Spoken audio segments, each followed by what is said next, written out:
The church celebrates this wonderful feast of what they call the Holy Family.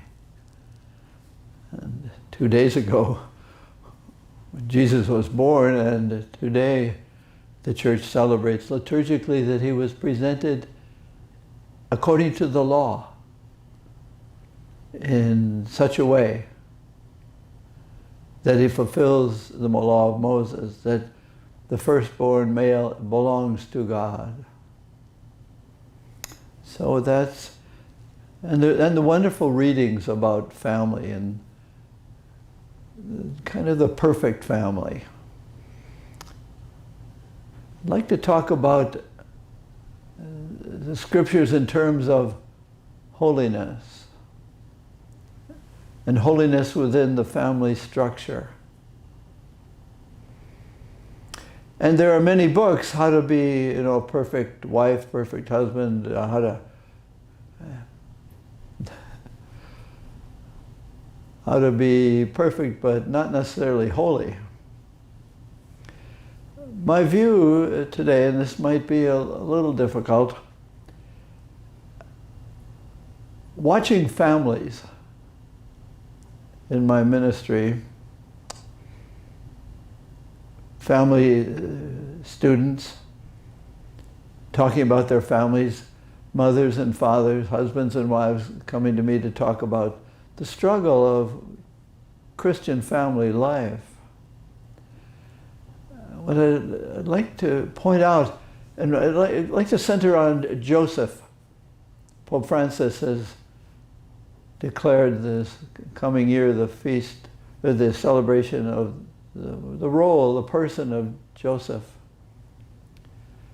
I want to say something dramatic and then work it out, I hope. I think the happiest families, this is strange, but I'll say it anyway, the happier families are those in which the Joseph figure, the husband, the father, is peaceful and grateful, here it comes, with his personal poverty. Now, remember Joseph. What do I mean by personal poverty? Parents want to be more than they ever can be for their families. They, as husbands and wives, they want to be more than they can be. Love moves us that way. Whatever I do, it's not enough. I can't, I won't. Joseph had a tremendous experience of poverty, of personal poverty. He was not the biological father of the child born in Bethlehem. He could not find a residence, a place, a birthplace. He couldn't provide a comfortable place for the birth. What did he do? Was he standing outside wringing his hands? When he sees the shepherds, he says, oh, maybe they can help.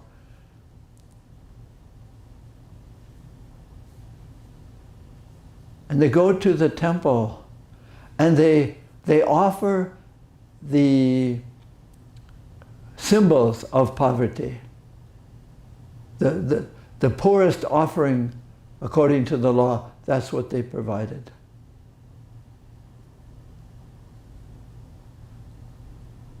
I think families who, husbands and wives who have expectations. See, expectations create the dream of richness, of perfection.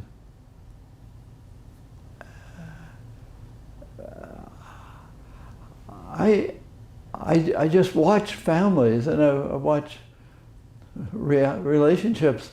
Those who deal well, peacefully, with having expectations of the self and of what I can do for others. That's holy. What is also holy is my expectations cannot be realized by myself, and my expectations of you can't be realized either. But I reverence, and this is where I think the Holy Family is, they reverenced their poverty. They reverenced their inabilities. And in a way they encouraged, don't hide, don't pretend that you don't have them. They are there. And the example of Joseph and Mary. Mary accepted the poverty of the stable, the poverty of her husband. Our expectations become demands of ourselves and of others, and the demands are for richness of some kind, not just financial richness, but completion is a richness. Having control is a richness. And they become howling demands that are constantly disappointed by myself and by others. And then there's the gremlin of resentment and disappointment. That's not reverence. And I think the holy families that I know,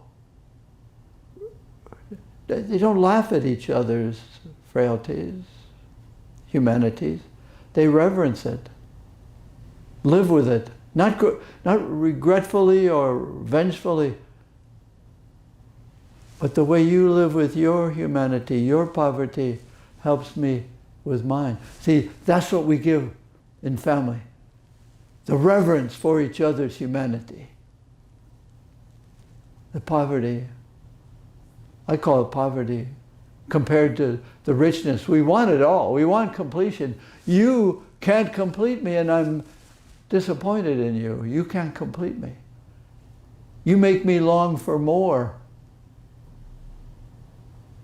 Joseph seemed to live with that, wanting to be a good husband, but there he is in a stable. There he is at the temple with his own poverty. There he goes to Nazareth.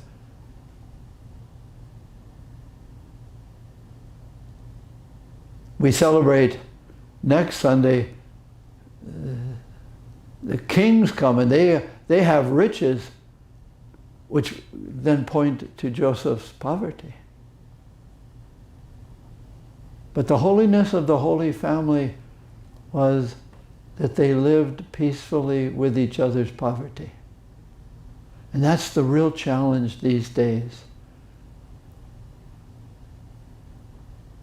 Very few of us had the perfect Christmas day this year. We were reduced to a poverty that asked us to receive it as part of our truth, part of our human condition.